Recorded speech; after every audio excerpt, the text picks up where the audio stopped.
do my best to save him, my lord. 30 to 40% Isaac's mother replied, of the professorship into align Isaac's themselves room, as removing outright all that Marxists. was evil Now, from Marxism his killed life. about 100 million people in the 20th century Again, alone, the but I've voice never seen the called. mainstream media ever Isaac's soul. confront a professor saying, "Oh, there are a lot of Marxists. Do you have a lot of Marxists around? Marxism killed a lot of people," and so on. None of our followers have ever killed anyone, yet we get these questions and mainstream professors don't. It's just one of the biases. It's hard to see. Fair enough. So in terms of university, do you guys have a view on self-censorship among conservatives at university? What do you mean self-censorship? You think conservatives are censoring themselves? At university, so undergraduate. Yeah, absolutely. Okay. Of course, because they want to pass. Yeah. And it's very lefty in the university, and I have no problem with lefty. I have no problem with lefty as long as it's reason and evidence. The left, as I said in the last interview, left have very viable criticisms of the military-industrial complex and imperialism and so on. Fantastic. But when it's lefty, like, here's, like I've had people call into my show say, here's the assigned reading. You can only quote in your essays from this assigned reading. You cannot go outside of it. That's just straight up indoctrination. So yeah, of course. I mean, I get calls from agonized university students all the time who say, well, I don't agree with it, but I don't trust a teacher to grade me fairly if I disagree with her or him. And so there is a massive amount of self-censorship because higher education has evolved into largely encouraging people with the beta high salaries to fund their own indoctrination. Terrible stuff.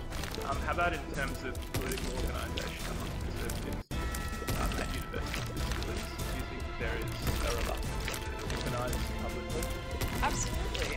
You see every single day stories about kids having drinks poured on them, being attacked, punched in the face just for wearing MAGA hats at schools. This even happens in Canada, where we don't kind of have the same insane, violent debates that they do in the left or in the left and Antifa in America all the time.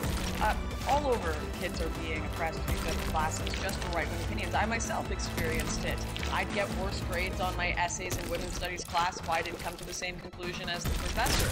I had professors kick me out of classes for my opinions. That's part of the reason that I kind of backed off from university and decided to just go figure out things for myself in the real world, because my professors, they weren't just not allowing me to explore different ideas, they were failing me and kicking me out if I even tried to or tried to bring up the discussion in class. So this isn't a conspiracy, it's a very sad reality. And it's a unfortunate thing for left-wing students as well, because I got to have my views challenged all throughout my education. Throughout high school, I had teachers telling me I was wrong, giving me the different points, and all throughout university, I had to write essays about opinions I disagree with. I always have to defend my views. The left-wing students never have to do that. They never have anyone criticize their views, and therefore they never get to strengthen their views or consider different ideas. So they're really given less ammo in the real world for when they participate. That's why I find it very easy to debate lefties for the most part. It's fun. I mean, it's not just ideological as well, it's race-based. I mean, so you can have every ethnic group organizing for their own particular interests in university, right? You can have a Hispanic group, you can have a black group, it's all perfectly fine. But if you try to set up a white group, you're immediately, KKK, nationalist, Nazi, whatever it is, white supremacist. And that's, frustrating, of course, for a lot of people, because they want to get together and say, maybe this whole narrative about white privilege has got a few logical and empirical holes in it, maybe we should push back against it, maybe it's kind of a racist idea, which it is. But if you try to organize as a white group, you will immediately be branded as Nazi and white supremacists, which occurs to no other group. And so it is not just conservatives, but it's also whites who are having a very difficult time getting their particular perspective across or fighting back against particular injustices that they see on campus. Do you see any of your guys' popularity as coming from conservative, particularly young people, being unable to express their political views publicly and amongst their peers? Do you, it's a fairly recent phenomenon to have these sort of internet-based right-wing people, and it sort of coincided with the rise of militant PC. Both Laura and I have experienced the media trying to absolutely destroy our lives, without a doubt, like to attack your source of income, to try to destroy your reputation, to go out, just the worst possible things. And so people do say, thank you very much for speaking up. You can do it. I will lose my job. I will lose, my income. I could lose my family. I could lose my friendships. So people are very much afraid to sort of leftist troll hate mob that will try to dox them, that will try to contact their employer and so on. And it's a terrible situation. trying to destroy someone's life is not an argument. If someone's wrong, prove them wrong, and be civilized and move on. But trying to destroy someone's life, well, this is what the left does. This is what they do when they don't have power. When the left does have power, they tend to put millions of people in ditches with bullets in the back of their head. Yeah, we get to be a voice for the voiceless, and in some cases, people that, like in South Africa, we were just at a rally for white South Africans where they are being oppressed by their government, and there's not a single media group in South Africa. The government aren't speaking up for them. The universities won't tell people what's going on. So we get to be a voice not just for conservatives in America who don't have a voice, conservatives in the West who don't have a voice, but also all of these issues worldwide that different populations are facing that the media doesn't seem to care about. Certainly a lot of white populations that are being replaced, where their culture is being destroyed. The mainstream media won't talk about it, and so we get to be a voice for those people who are so ignored. And it's an insidious level. People know that this is going on. They know that there are migrant riots in Greece and people being attacked on the street. They know there are mass rape and gangs going on in Cologne in Germany, and those things are covered up. So not only do we get to be a voice for campus conservatives, we get to be a voice for people all over the world who the media has been ignoring and whose problems have been covered up. Do you think that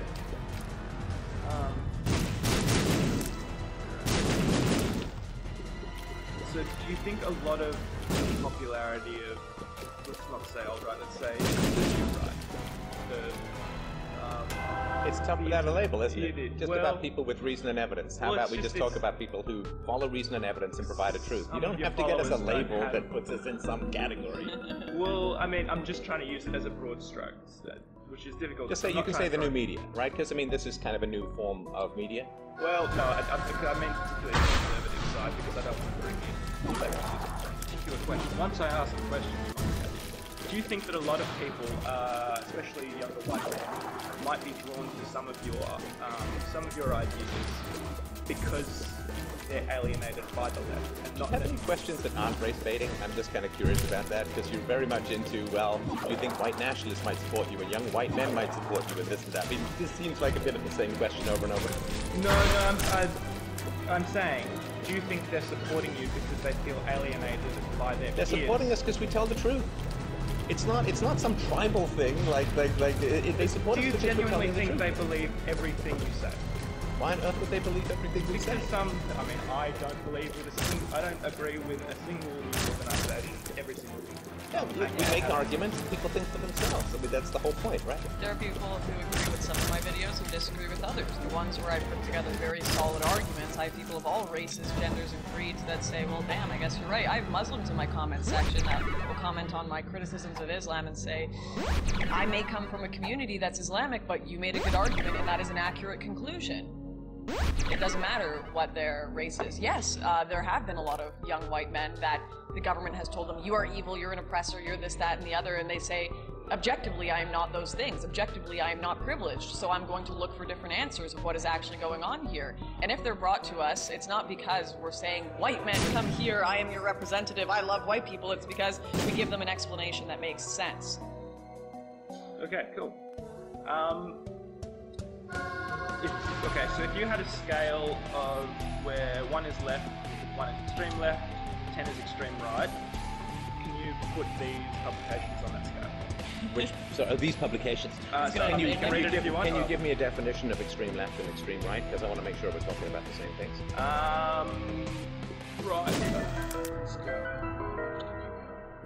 Into something that... Give me, so what would be an extreme left, say, political country? Are you talking Chairman Mao? I mean, what are we talking here? Well, no, not in that sense. I mean more like sort of Western media left. I don't mean like as in advocating killing the rich. So like in MTV, everything is rape culture, everything is white privilege kind of left? Like left of Huffington Post. I don't think... And extreme right, what is that? Extreme right, let's say Breitbart. Well, that's okay, so we've got Huffington Post and No, it's not Breitbart. Breitbart. No, it's not Breitbart, sorry. See, the definitions what are about tough, like, right? As in, like, that's actually one of the ones where I wanted you to put that on the scale of it. So let's say, let's say Fox News would be a 7. What's a 10? Yeah, what's 10? What scale are we working with here? Nut house conspiracies bring back slavery. Let's just say that. Are you saying that we want to gauge Fox News on its proximity to bring back slavery? Come on, I'm not doing this question.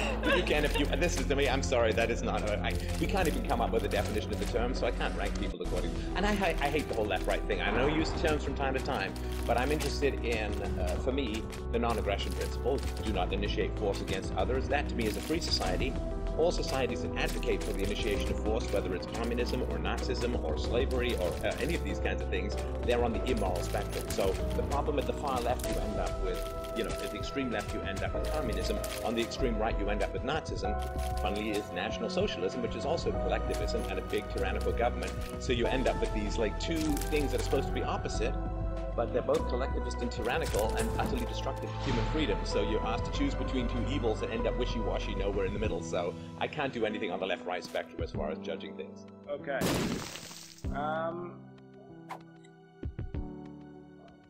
How about, okay, what are your views on the size of government?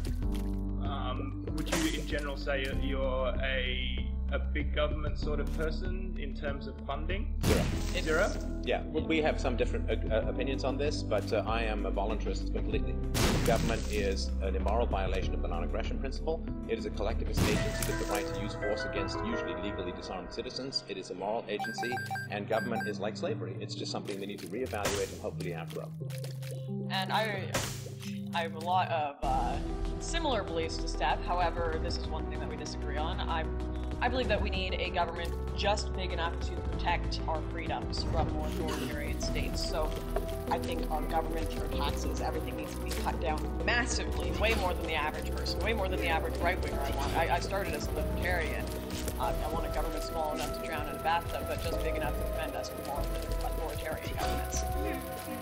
Right, but that's quite big because there are some big authoritarian. Well, we can cut out 90% of the social programs that we have that are National actually defense useless. is like 2 or 3% of the government, very so small. we're talking about a very big reduction. Yeah, it's still quite large though. Well, I'm talking about getting rid of 90% of the government. And so how about agricultural subsidies? Oh gosh, no. No, we don't need subsidies. If people are doing a good job, they'll thrive and succeed. You also don't send foreign aid to other governments to subsidize their agriculture so it can be imported cheaper, right? So you let the free market decide. Alright, so how about in terms of immigration, for example, in Australia, we have lots of temporary skilled migrants because we don't have enough people to support IT. You absolutely have enough people. To support our IT. You absolutely have enough people. The market simply bids up the prices where there are shortages, and then more people go. Right. You absolutely. You can have 5 people in the country. You have enough people; they'll just end up being paid a lot.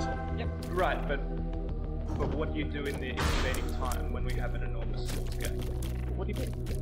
As in, there aren't enough people who understand how computers work well enough. How do you know? Because we bring in. No, but how do you know there aren't enough people? Because they're a job gap. How do you know? We can't fill the. No, you can fill any job. You just bid up wages, right? Right, but if they're not trained in IT infrastructure, they can't. Right, and that's because, see, normally what happens is, when there's going to be a skills shortage, businesses know that ahead of time, right? Because businesses have to plan. I've been a business owner, right? I guess that's still am, right? So businesses plan 5-10 years down the road, at a minimum, right? You have to do that as a business owner. So what you do is you say, okay, how many people are studying the essential skills that I need, right? And if there aren't enough people who are going to be coming through whatever training program is necessary, whether it's university or trade school, maybe for self-study as well, what you do is you say, okay, well, we're going to have to talk to the universities, we're going to start offering people salaries, higher salaries coming right out of university a couple of years down the road, right? What that does is it sends a very clear signal to people who are figuring out what to study. Say, oh, well, if I go into feminist theory, then I'm going to make an average of 25K coming out, but if I go into IT, maybe I get 75K, a guaranteed job. This is how business and education used to work. My father got his PhD in geology by dealing with a company who said, okay, we'll pay for your PhD, but in return you give us a work commitment after you graduate. And that's how businesses work with education, to make sure that skills gaps gets closed off. Now, if there is a genuine skills gap, it means that there has been some miscommunication, usually interfered with by the government, between businesses who need the skills and the universities who train people. people to fulfill those skills. And why on earth you should have mass migration because the government has messed up with the price signals is utterly beyond me. That's saying, well, the government has screwed things up. Let's have another giant government program called immigration to cover up the mess. And also, why are people graduating from 12 years of government schools without good skill sets? Why do they even have to go to university? In 12 years, you can go from being someone who knows nothing about being a doctor to being the most amazing surgeon on the planet. You get students for 12 years. Why aren't they being trained to function in a modern economy? Because the government schools are terrible. So again, you have another giant government program called immigration to fill in for another terrible government program called education. Let's stop fixing things from the root rather than constantly applying these terrible band-aids. I just want to add here, it's also fascinating to me that we have a lot of panic from the millennial generation who say, oh my goodness, I'm never going to be able to have a family because it's going to be so difficult because both the man and the woman are going to have to work, need double income, so we can't support a family. Yet, we're saying we also have a crisis of not being able to fill jobs. Before, you could have a man having the entire income before women even came into the workforce, and he could pay for his entire family. He could get a house. The wife never had to go for work.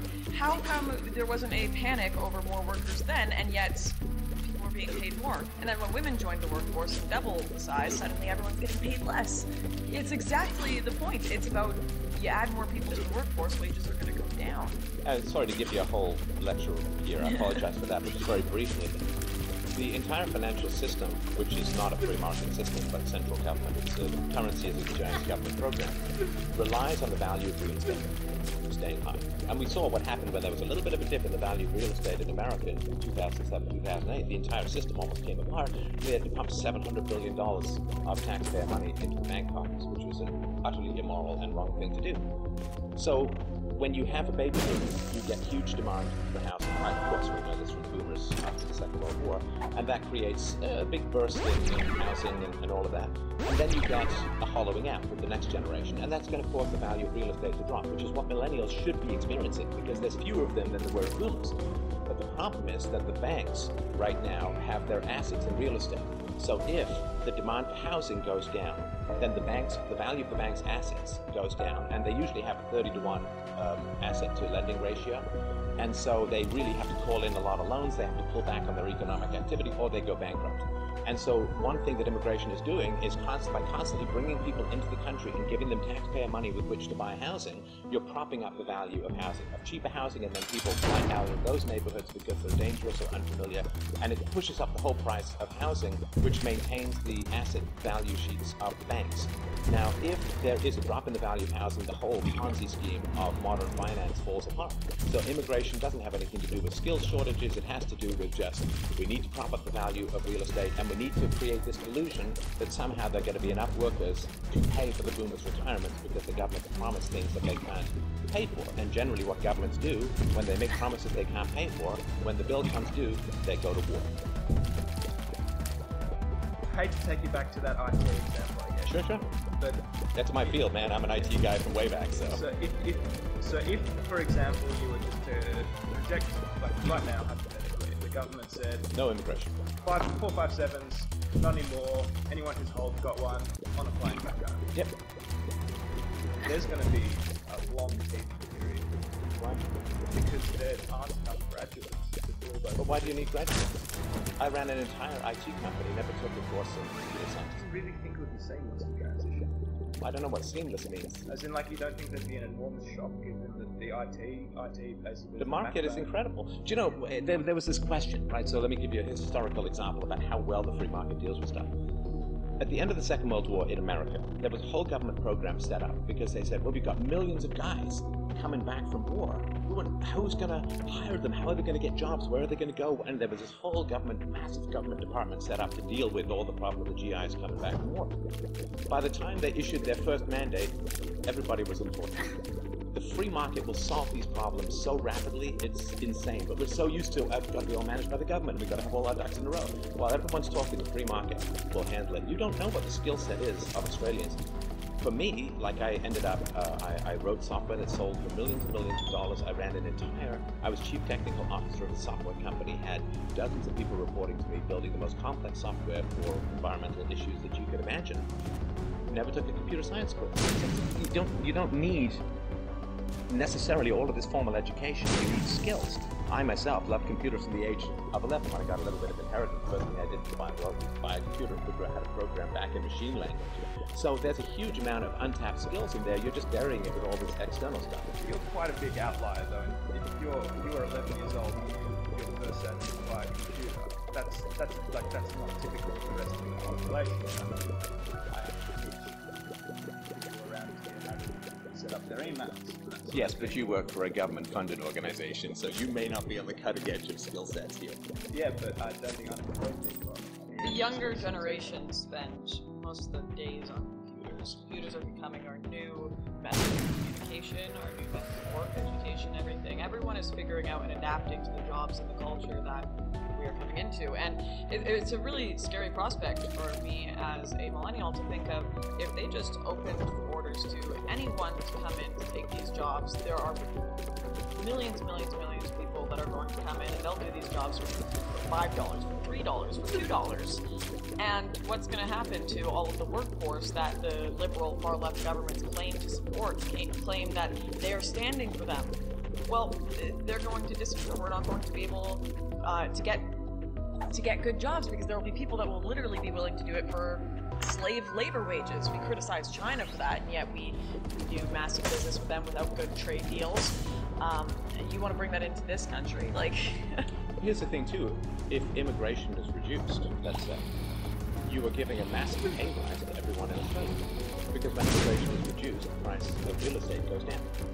And also you're giving people back their time because, as you know, immigrants overwhelmingly live in cities, right? They don't go, it's not like people are immigrating into Australia to farm the back 40 of the outback, right? I mean, they're coming to the cities, which means infrastructure burdens, which means traffic problems, which means healthcare issues because, you know, they're going to get sick and they're going to rent.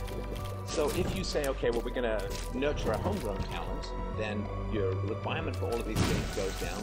The traffic will go down, real estate prices will go down. Everyone benefits from that in the long run. Is there going to be a transition? Well, sure. But you'd be amazed at how well people will learn things and how quickly will learn things if there's a pot of gold from the other side. I think the Australians have had that so far, yourself included, intelligent, resourceful, energetic, curious. They all cover the skills gap in no time at all, and everyone else gets the bonus of lower real estate prices. I mean, the place that we're staying... Not everyone. That is a very fair point. But they're not selling their houses. That's a paper loss, right? Only if they sell their houses is that loss manifest. But the place that we're staying is like some old factory. And I won't give you any details, but it's kind of rickety, kind of creepy, kind of old. $1.1 million for one of these places. That is mental. And there's absolutely no reason for it. We have a baby bust. The prices should be falling. Right, but a lot of this migrants, it's Chinese. Sure. Chinese superdevelopers. And can Australians go and buy up a lot of China, or is that not allowed? Can Australians go and move to China and live there? You don't have reciprocal agreements with these countries that I'm aware of. So it's a lopsided, one-sided deal that is to the detriment in the long run of Australia and to the advantage of China. Why doesn't your government negotiate reciprocity agreements so that there can be a back and forth of these kinds of resources? I don't think that's happening. Maybe I'm wrong. You all negotiate something on equal terms. What? Depending on the trade. That means that they're dependent also upon you for trade. Of course you can negotiate with them. Oh, so if you can't negotiate with the country, why the hell are you letting its citizens buy up your land and country? Yep. If you can't even negotiate with them, then you can at least block them from buying up all of your land and country. Australia was the only Western country that didn't go into recession during the GFC. No, that's not true. Canada did not go into a recession. Okay, well we had the highest growth rate out of the West, and it was almost entirely dug up. Well, then you can trade with China. That doesn't mean that you have to allow the Chinese to buy sell up. to China, but like only if they want it. Sure. Like as in they're setting terms. Like we're not going to the table seeking partners. Do you think massive foreign ownership of significant resources in Australia from a pretty hostile government that has been known to spy on Western governments like crazy, do you think that that's going to pose any problem? Do you think it's worth having a recession, maybe just to not have that as a problem in the future? I mean, Having a totalitarian dictatorship own huge sections of your country? That just seems like I'll take a recession over that myself. I mean, there are checks and balances to foreign ownership that have been rejected several times in terms of foreign ownership. Now, who's rejecting them and who's funding that rejection? The government based on the intelligence agency's assessment of national security risk. Do you think that the average white Australian would prefer there to be less Chinese ownership of Australia? Probably, but that's you bringing us into it now. You brought up China, not me, man. I said Chinese, which is a country, not a race. Oriental would be the race, or East Asian. It would be. We do have to be very serious. Yeah, okay, let's do it. It's a So, great debate, yeah. but let's move on. Okay. Come on, you I know, I'm sorry. Fine, Mom. Do you think social policies like universal healthcare raise the costs of immigration? Okay. Well, and not only do they raise the cost of immigration, but immigrants as a whole generally consume far more resources than they produce in taxes, and therefore it is not only raising the cost, but it's also lowering per capita paying into the system as a whole. What do you think the average person can do to make a country a better place? Research the facts, tell the truth, and don't back down. It's actually been proven. I've been doing a lot of talks about multiculturalism, and people ask me, they say, oh, Lauren, but Canada can do because they want multiculturalism. When actually, in the whole, this is the Angus Green, it shows when Canadians are given the data on immigration and how many people are coming in, when they're given the data on the lack of assimilation, 70% of Canadians want less immigration and more assimilation. I wouldn't be surprised if that data would be the exact same for Australia. So when Stefan says we need more education and people just need to tell the truth will save us from these nightmare futures. Absolutely. And the data shows that. What is your idea of the nightmare future? A nightmare future would be balkanized states within a previously well-functioning, free, democratic Western country that are competing with each other as factions, fighting for different types of laws, different values, different religions, and which leads to violent bloodshed, race riots, cultural riots, and fights for the future of the nation. Yeah, like Lebanon. And what is... Do you have a favorite country? Closest you'd like to see? Well, I work in the realm of philosophical ideals, so my favorite country is the future. Well, this is the thing. I could take bits and pieces, but I would never take the whole country. But I think in terms of protecting identity and nationalism, Japan did a pretty good job of that. You don't see a whole lot of people criticizing them for it either.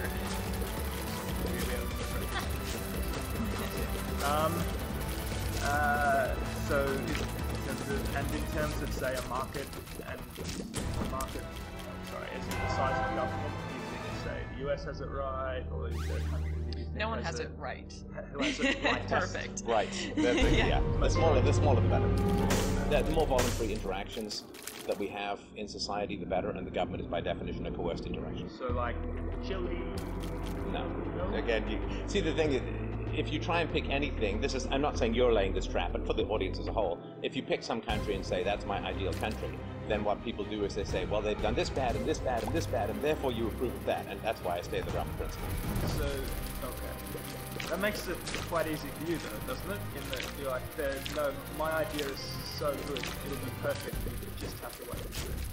No, I mean, this is what we're doing. We're not using coercion with each other, we're using voluntary interactions. I'm just saying the utopia is YOU, right? Nobody reasonable and civilized use violence in their personal interactions. You know, if you want your wife to cook you a meal, you ask nicely, you don't threaten her with a club. You know, if you want a job, you don't kidnap someone to get the job. If you want to have sex with someone, you ask nicely and wait for consent rather than rape them. So we have this consent-based life in our private lives. I'm just saying that should be our societal life as well. It's not a mystery like some that we never experienced. We're experiencing it right at this table. Right, but like that on the macro level, I see. It works personally, there's but historical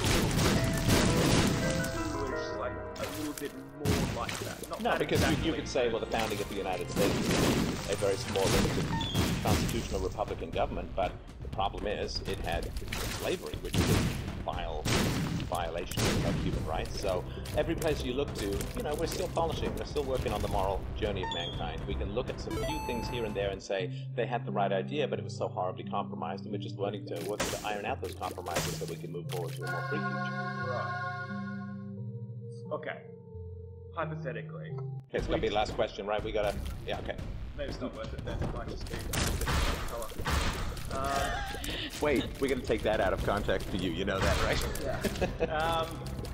No, don't bother. It's maybe I'll get to Wait, an email. give it to me. Give it to me. If you were to find, so I'll rise it out of the sea. Yeah. No one claims it. You claim it. Stefan claims it. And you bring people there. You get a population. Yeah. Is the water public or private? Fresh water. Is the fresh water public or private? Oh, I'd want to keep it as private as humanly possible so that it could be available to everyone. Because the moment it's public, people start overcharging it, they start grabbing it, the problem of the commons, which I'm sure of aware of, shows up. You want to keep it as private as humanly possible. So, I mean, have you ever seen the difference between a toilet in a public place versus a toilet in a private place? They're very, very different situations, right? But so the first person claims it, person who finds it claims it. Yeah, and then if you invest your labor into it, if you homestead it, you'd need to purify it, you'd need to, that's labor, and that's providing value, and the only reason people would do that was so they'd be able to sell it, and then they would be wonderful. Right. Have you ever heard of the stories about Karl Marx's and Adam Smith's graves? Funny story. They've actually privatized Karl Marx's grave, and you have to pay $2 to go in and see it. And it's got perfectly cut grass, beautiful, perfectly preserved, and it's public property. Adam Smith's. It's a disaster, absolute mess there. A very, very sad story for both of them. Well, look at the security we had to go through to get in here. Very private.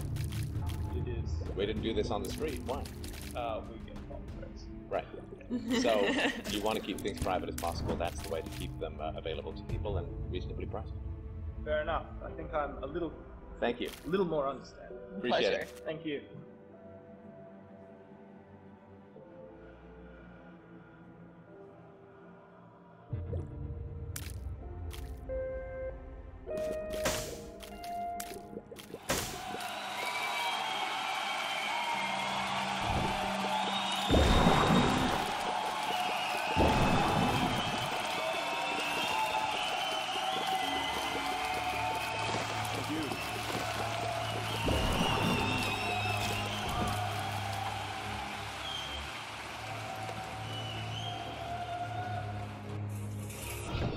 I guess we're in Vancouver. Wow. All right. That is daunting. I hope you'll indulge me here for a second. Jordan and Sam have given me the honor of moderating this debate or discussion, depending on how you view it, and I think that actually creates a certain kind of responsibility. I want to talk to you about my responsibility and how I see it, and my sense of how you all have responsibility in this as well. I suspect that what's going to happen tonight is actually historical, which doesn't necessarily make it good. It's a bad history. It could be good, though, and that's what I'm hoping will happen. So the reason I say I think it's historical is that we are existing in a moment where all of the systems that have helped us make sense are breaking down. The university systems are breaking down. Journalism is breaking down.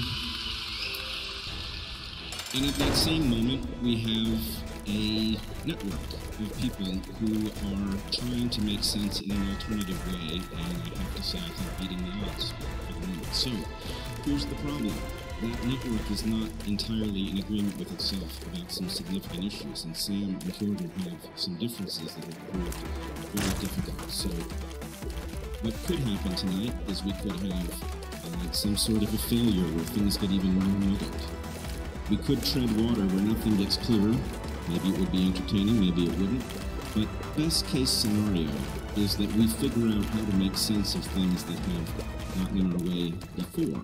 And if that happens, then you all will leave here, and as you talk in various networks, you will have something to say about in what way we upgraded our software so that we could talk more deeply about difficult issues. So, to that end, we would ask that you not film tonight's discussion and broadcast it online.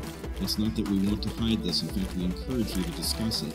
But we would like to have all of us feel maximally free to speak here, to try out positions that we haven't tried out before, in the hopes that we can get somewhere new. All right, so.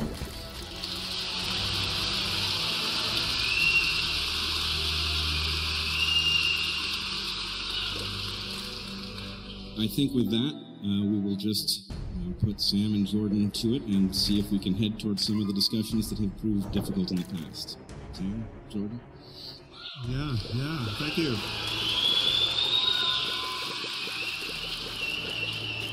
Well, I think I'll just start by saying that when we first had the idea to do this, now some months ago, and I'm getting a little reverb here, so if we can dial down there's a little feedback. When Jordan and I first decided to do an event together, it was after we did those somewhat ill-fated podcasts, and I joked that we would probably need a safe word for this event. So that safe word, as will come as no surprise, is lobster.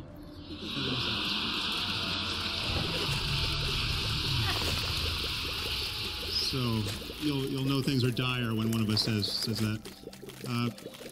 But I just want to express my motive for helping to stage these events, and because I reached out to Jordan, and it really was born of seeing him in conversation with people other than myself. I saw him do a podcast with Joe Rogan. I saw him speak to Dave Rubin. I saw him speak with Brett on Rogan's podcast.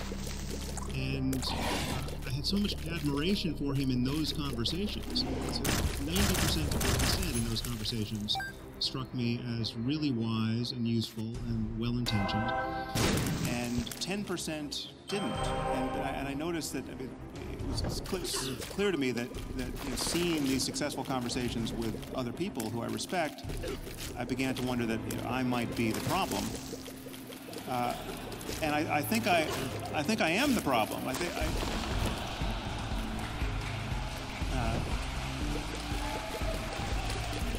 Well, before you applaud, maybe I didn't mean that quite the way you took it. I think it's a good sort of problem for Jordan to have, because it's what happens on those 10% moments and what doesn't happen that I think made our conversation so hard, and I think there is stuff to clarify between us. So I look forward to doing that, and thank you, Jordan, for agreeing to do this. It's an honor to share the stage with you, and needless to say, having Brett as a moderator is almost an obscene underestimation of the role he should be playing on any stage, because as you know, he's been on my podcast, and that was one of the best conversations I've ever had. So thank you for doing this, Brett. Thanks, Sam.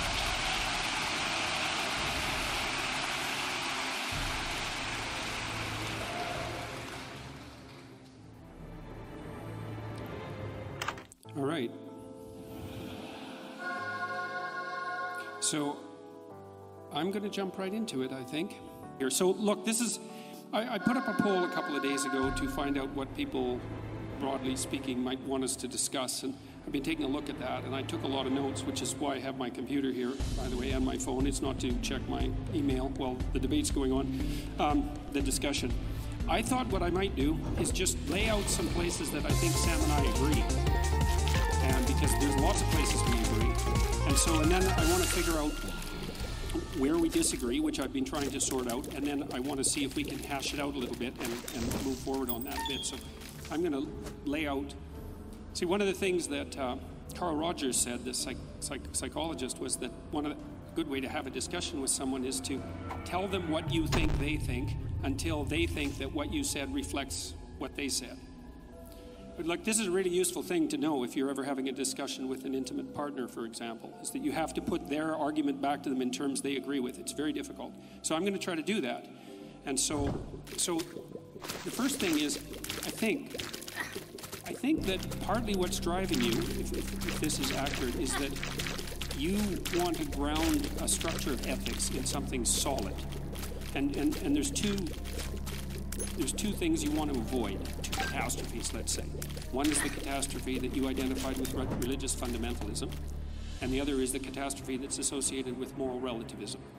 Is that reasonable? Yeah, that's good. Okay, good. Okay, well, no, but it's... Okay, so it's crucially important that we get this right. Now, and that's something that I think we really agree on, because I've conceptualized that slightly different than you, and that might be relevant, but I think of that as a pathology of order and a pathology of chaos. So the terminology is slightly different, but I think we're working on the same axis. So So that's the first thing. And then in order to do that, it seems to me that's your first priority. And then maybe your second priority is something like, you see undue suffering in the world, plenty of it, and you would think that things would be better if that wasn't the case, and that this morality, whatever it's going to be, is at least going to ground itself in part on the presupposition that the less undue suffering in the world, the better. Is that also reasonable? Yeah, I would just add to that the positive side of the continuum as well. So, as you know, the phrase I use, or the word I use for this is well-being. Yeah. And I know from having, I don't think we spoke about this on my podcast, but from having seen you in other interviews, I think you think that phrase doesn't capture everything one could reasonably want. But I think it does. I mean, it's an elastic suitcase term for a reason, and it's actually, in reading your book, I realize there's a point of contact here because you use the word being, capital B being, as though it were imbued with significant gravitas, so for me, and I agree with you, that's an appropriate use of being, and for me, well-being is simply just the positive side of being. There's the negative side, the suffering we want to mitigate, but I think however good consciousness can be in this universe, that the well-being for me subsumes all of those possibilities. Okay. Well, so I focused on the suffering element, I think, as I've done in my own work, because I actually think it's easier to zero in on in some sense. Like, I think it's easier for people, and I think you lay out the argument in the moral landscape kind of like this. I think it's easier perhaps to gain initial agreement between people on what might constitute a generalized ethic, to concentrate on what we don't want. Yeah. I'm not saying that what we do want is unimportant, but it seems to me to be harder to get a grip on. We don't want Auschwitz. We don't want the Gulag Archipelago. So, and there are... And I would add, to just closing the door to moral relativism here, those who do want Auschwitz are wrong to want Auschwitz. Obviously, Auschwitz only happened because some people did want Auschwitz, not the victim side, but the perpetrator side. And so crucially for me is the claim that I'm a realist. I'm a moral realist. And what realism means is that there are right and wrong answers to questions of this kind. And you can not know what you're missing. In fact, we almost certainly don't know what we're missing on questions of human value. And our job is to discover just how good life can be and just what variables are making it needlessly horrible, and to mitigate all of that and live in a better world.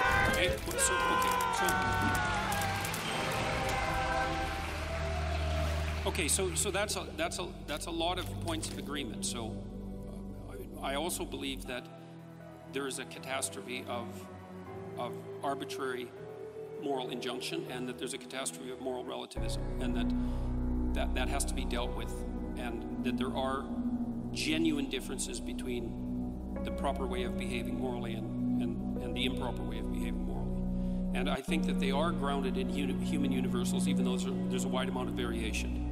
So that's a lot of points of agreement, right? So we know that there's two things we want to avoid.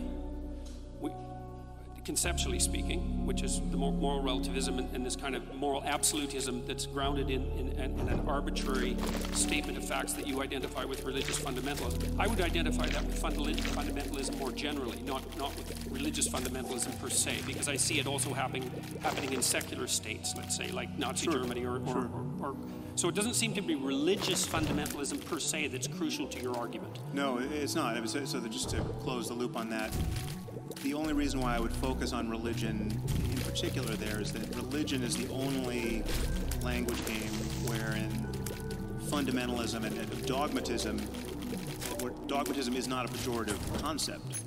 Dogma is a good word, specifically within Catholicism. And the notion that you must believe things on faith, in the absence of compelling evidence that would otherwise cause a rational person to believe it, that, in a religious context, is considered a feature, not a bug. Elsewhere, we recognize it to be a bug, and that's why the unique focus on religion. All right, so is it reasonable to assume that we've already established, at least in principle, that there's an association between the totalitarian regimes, let's say, and dogmatism, and the dogmatism that characterizes religious belief. What do you think, although at least in principle, the secularist totalitarian states and the religious fundamentalist totalitarian states do differ in one important regard, which is that the religious types ground their axioms in God and the secular totalitarian types don't. And so there's got to be something about totalitarianism per se that's independent of, that's associated with religious belief in the manner that you just described, but that's not particularly associated with the belief in God. There's something that makes them, that's a commonality between them. And so, do you have any sense of what that might be? Well, I think one has to acknowledge that there's something uniquely pernicious, at least potentially, about religious belief. They have the otherworldly variable, the supernatural variable, the you're going to get everything you want after you die, so this life doesn't matter issue. That allows for a kind of misbehavior that is especially okay. So it seems that the claim would be that if you put forward axiomatically your claim that God exists, then you can use that claim to justify whatever arbitrary atrocities your system might throw off. Yeah, I guess the only point I was making there is that not all dogmas are created equal. Some dogmas are, on their face, more dangerous and more divisive.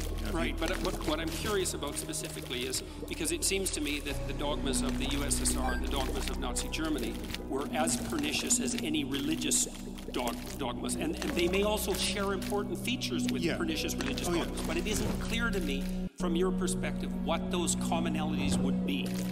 Well, so I mean, in some ways you're recapitulating an argument I've made, and this is an argument that I would make against you were you to claim, as you have elsewhere, that atheism is responsible for the greatest atrocities of the 20th century. The idea that Stalinism and Nazism and fascism were expressions of atheism simply doesn't make any sense. I mean, in the case of fascism and Nazism, it doesn't make any sense because the fascists and the Nazis, by and large, were not even atheists. I mean, Hitler wasn't an atheist, and he was talking about executing a divine plan, and he got lots of support from the churches, and the Vatican did nothing to stop him, and fascism, as you know, coexisted quite happily with Catholicism in Croatia and Portugal and Spain and Italy.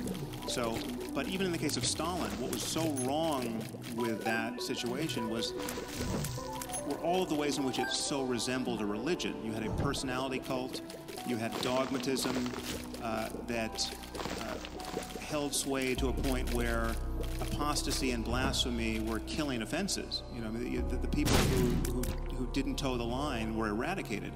And so to take a more modern example, North Korea is a religious cult. It just doesn't happen to be one that is focused on the next life or supernatural claims of magic. So what would be the defining characteristics of a religious totalitarian movement that would make it different from a non-religious totalitarian movement? Well, because there's aspects that are similar. They're very similar. I mean, the problem is dogmatism. The overarching problem is believing things strongly on bad evidence. And the reason why dogmatism is so dangerous is that it doesn't allow us to revise our bad ideas in real time through conversation. Dogmas have to be enforced by force or the threat of force. Because the moment someone has a better idea, you have to shut it down in order to preserve your dogma. Okay, so the commonality seems to be something like claims of absolute truth at some level that you're no longer allowed to discuss. Yeah. Okay, so that's another point of agreement then, I would say, because part of the reason that I've been, let's say, a free speech advocate, although I don't think that's the right way of thinking about it, is because I think of free discourse, like the discourse that we're engaged in, as the mechanism that corrects totalitarian excess or dogmatic excess. And so I also think that systems of governance that are laying themselves out properly have to elevate the process by which dogmatic errors are corrected over the dogmas themselves, which is why I think the Americans are right, say, with regard to their First Amendment, is the process of free speech is the process by which dogmatic errors are rectified, and so it has to be put at the pinnacle of the hierarchy of values, something like that. No, I think you and I totally agree about the primacy of free speech. Okay, good. Okay, so that's another. Fine.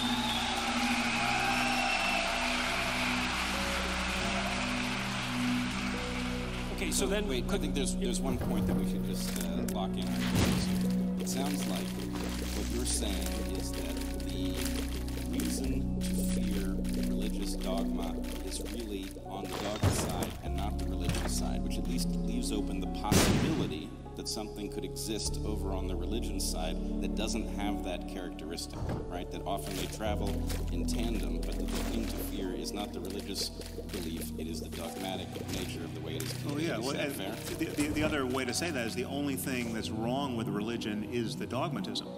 If you get rid of the I've got no problem with the buildings and the music and the paintings and. You know. Wait a minute. That's not a trivial point, and it's not just a joke, because the buildings and the music are very important parts of the religious process. And so I know there's a humorous element to that, but it's not like Sam is throwing out the baby with the bathwater there. And to go further than that, I've got no problem. In fact, I'm deeply interested in the phenomenology of spiritual experience. So whatever experience someone like Jesus had, whoever he was historically, or any of the other matriarchs and patriarchs of the world's religions, that phenomenology is subjectively real. I mean, it's diverse. I'm not saying everyone's had the same experience, but there are changes in consciousness that explain both how religions have gotten founded by their founders and the experiences people have had in the presence of those people or by following their methodologies that seem to be confirming of the dogmas that grew up around those traditions. And my issue is that whatever is true about us spiritually, whatever opportunity being born into this universe actually presents as a matter of consciousness spiritually, that truth has to be deeper than accidents of culture and just mere historical contingencies. The fact that somebody was born in Mesopotamia and not in China and got a different language game. So whatever is true there has to be understood in universal terms about the nature of human psychology and the human mind. Okay, so another thing that I wanted to just point out obliquely, and then I want to return to outlining maybe where we agree, is that one of the things that was really shocking to me, I would say, was my reading of what was originally Jane Goodall's discovery about chimp behavior, because there was this idea that was really rooted in Rousseauian thinking that the reason that people committed atrocities in the service of their group identity, let's say their tribal identity, was because culture had corrupted us. So it was a uniquely human thing. But then, of course, Goodall showed in the 1970s that the chimps at Gombe, I think I'm pronouncing that correctly, would go on raiding parties, right? And so there'd be like 4 or 5 adolescent chimps, usually male, sometimes with a female in there. They would patrol the borders of their territory. If they found an interloper on the border, near the border, from another troop, even if it was a member of their troop that had emigrated, so to speak, and that they had some history with, they would tear them to pieces. And of course, that was shocking to Goodall. And my understanding is she had some trepidations about publishing it, although she did. But then that's been noted repeatedly in other forms of chimp behavior. So, see, I've been really interested in the commission of atrocity in the service of belief, and it's tempting to pin that, say, on dogma and then to associate that with religious dogma. I think that's all tempting.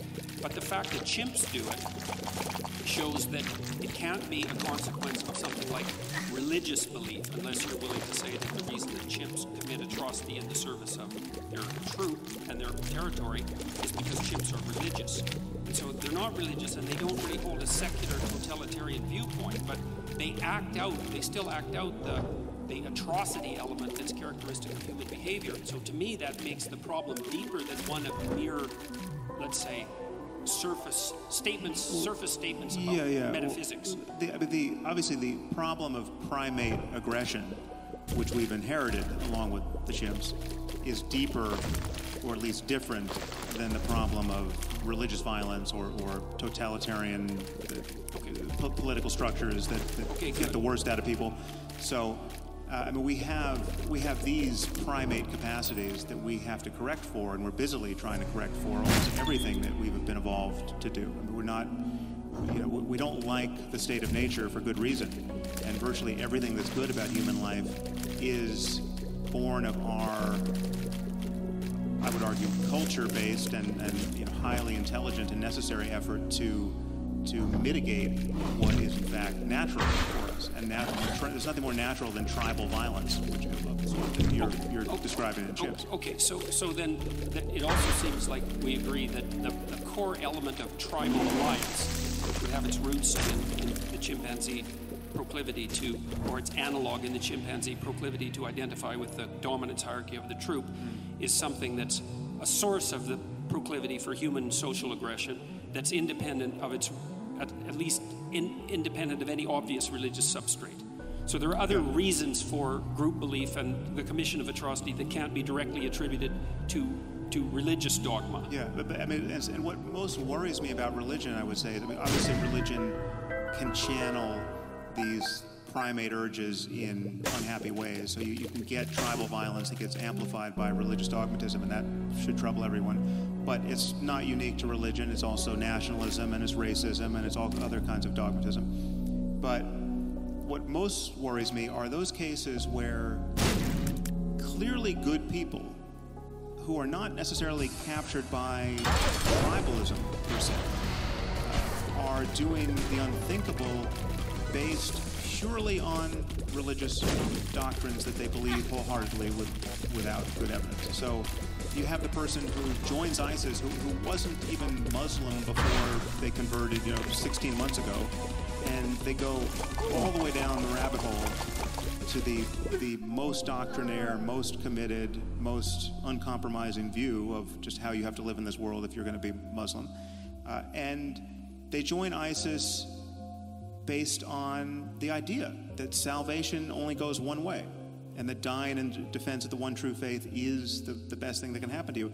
There's no question that there are individuals who have made that journey. In fact, there are individuals by the thousands who have made that journey.